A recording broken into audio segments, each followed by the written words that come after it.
Masquera say, Mure Zimbabwe, welcome to our channel Zim Confessions and Deep Secrets. Kana kariki tanka kukuya panini channel, please don't forget to subscribe. Kama chungwa garoka subscribe, but don't forget to comment and share this video. Nasi Mure Zimbabwe takigira inya buditswa na a political activist Majera Jairos Abudachi exposer, one of Mazaro PF official apologist Bashona. We are Buddha achi ataka Tino Machikairi Mure Zimbabwe ashtara iye achiti Tino abadari taxes to Zimra. Mshire magunge Tino akabuda achitaura iye achi there is need for attention in more hospitals and state in more hospitals edu emuno munyika aina kumira mushe zamira mushe zvirunzi varakashi vatumirwa kuna Tino kuti vaonekwe vachida kumudonedza. Bashona vakanga vabuda vachikomenta on statement ranga raburitswa na Tino Mure Zimbabwe vachitaura vachiti, I hope business people like Honorable Minister Machikaire are paying taxes to government via Zimra so that the government can fund the public health system. Without proper funding, the Minister of Health will continue to face challenges. In the same vein, I also challenge Honorable Minister to strengthen efforts in fighting drug abuse among our youth, whose numbers are increasing, adding to healthcare problems in healthcare institutions across the country. Tozokabuda achitaurwa na Bashona Mure Zimbabwe nyaya yakaburitswa na Majera Jairos achitaura iye achiti, a ZANU-PF official apologist Bashona is now making statements which appear to suggest that Honorable Machikaire doesn't pay taxes to Zimra because he didn't like Tino to discover what people have been saying for years, including Daddy Hope, who is very prominent in this subject. Tozokabuda achitaurwa Zimbabwe na Majera Jairos tafunga Tino Machikaire yakanga buda achitaura iye achiti mushure mekunge visitor one of my public hospitals ana kufara nemamiriro zvakaita akabuda achikurudzira vakuru venyika kuti vaonekwa vachiadressa this issue. Tino Machikaire akabuda on his X handle achitaura achiti, I visited one of our public health institutions this morning to see a relative and left deeply concerned by the conditions I witnessed. What I saw was deeply moving, a clear indication that many of our people are facing serious challenges. The growing public outcry over our healthcare system is not an exaggeration. It reflects the difficult experiences of many citizens. As your appointee and one whom you have tasked to speak for the young people of our great nation, I feel a solemn responsibility to speak openly. Sometimes in our desire to present progress, we may unintentionally overlook important realities on the ground. Your Excellency, you have earned the administration of this nation for your compassion, humility, and tireless dedication to the welfare of ordinary citizens. Under your leadership, many have found renewed hope. It is because of this trust in your care for the people that I respectfully plead with you. Please find time from a busy schedule to visit these institutions yourself. There is no substitute for seeing, listening, and understanding firsthand what our citizens are going through. I also wish to commend those who have had the courage to raise their voices on matters of public interest. Their advocacy reflects a belief in the kind of leadership you represent, a leadership that listens, acts, and puts people first. Ndo zvakabuda zvitaurwa na Tino Machikaire Mure Zimbabwe ono akawanda akabuda achikomenda Minister Machikaire ne kushinga kwavakaita vakaonekwa vachiisa nyaya iyi pamberi paPresident Emmerson Mnangagwa.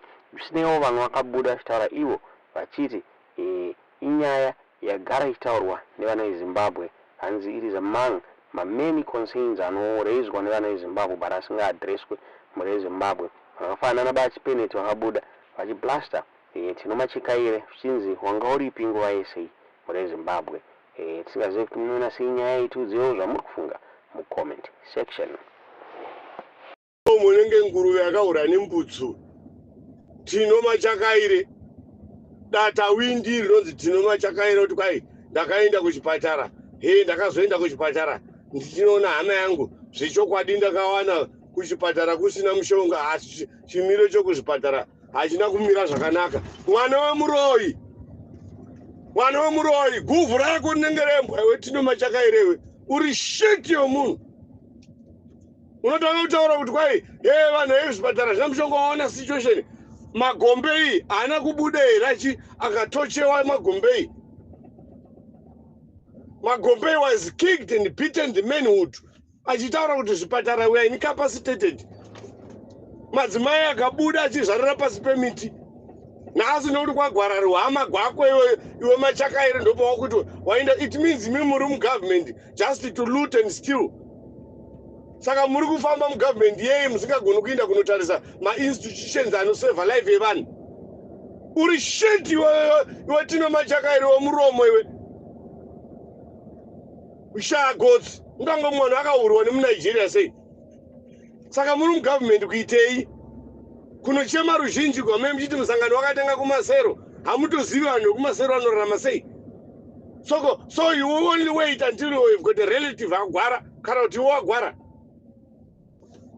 Zvipatara zvakatumigwa manesi akaita mastrike. Pese maparara enyatwa hospital musocial platform zvirimo muchitumigwa imana Tino Machakaire mingo defender. Deka kafa kahama kako uri shit newe. Hakuna vanhu vakabuda kwakasungiwa nemakadhibhokisi. Hauna kuti hauna kuzviona iwe. Hauna kuzviona here kuti kuna vanhu vari kutambura vari kuenda muzvipatara vachishaya mishonga. Kuna chairman wezano akabheuka akavhunika chigumo ichi. Mwana wake akafa. Wakati vakanorapiwa kupi. Vangani vanhu vamapersecutor vari muopposition vari kutaura kuti mishonga muna zvipatara. Isai mishonga muzvipatara. Isai mishonga muzvipatara. Wakutaura handazoenda kuchipatara. Ndanoona kuti guvhu rinenge mwoyo wambwa. Uri shit. Masanu idiots. Dakuti ekitira smart zvene mazvinhu zvakangowa zvataugwa nemunhu wese hapana asingazvizivi. PaCovid paya vanhu vaichema hatina mishonga wanga usipo iwe Tino Machakaire. Enda wakasviba nemwoyo iwe. Nhasi ndopa utaura kwaenda zvoenda ndikanoona zvipatara zvina mishonga. Uri kuti vanhu vari kurapiwa kupi. Kumaruzevha kwese ukakusina zvipatara. Ndo nyaya inongoimbwa nemunhu wese nekuchema nemunhu wese. Yeidematisirewo mishonga muzvipatara. Vanhu vari kufanira kushanga mishonga muzvipatara. Moti tsvimbo mugodzi. Nerimwe data windi remusoro unenge gaba rekuitira wetiri. Chawaitika inini kana tichiri vakuru vemayouth ava. Zvinogonakidza nokuti nehama dzenyu dzinofawo futi. Nehama dzenyu dziri kumamawo futi nokugwara.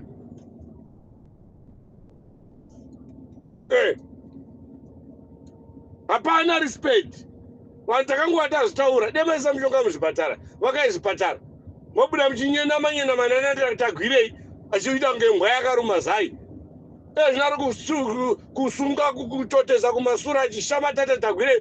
Ndira unovaka chechi kwamutoko. Masavadha ane nhamo yechechi. Kana wavakira chechi masavadha anopinda kemuchiti pavhiki. Kana vagwara vanorapiwa kusavadha ikoko. Musatanyoko. Iwe tagwirei futi uri dusi. Muri matusi evanhu imimi.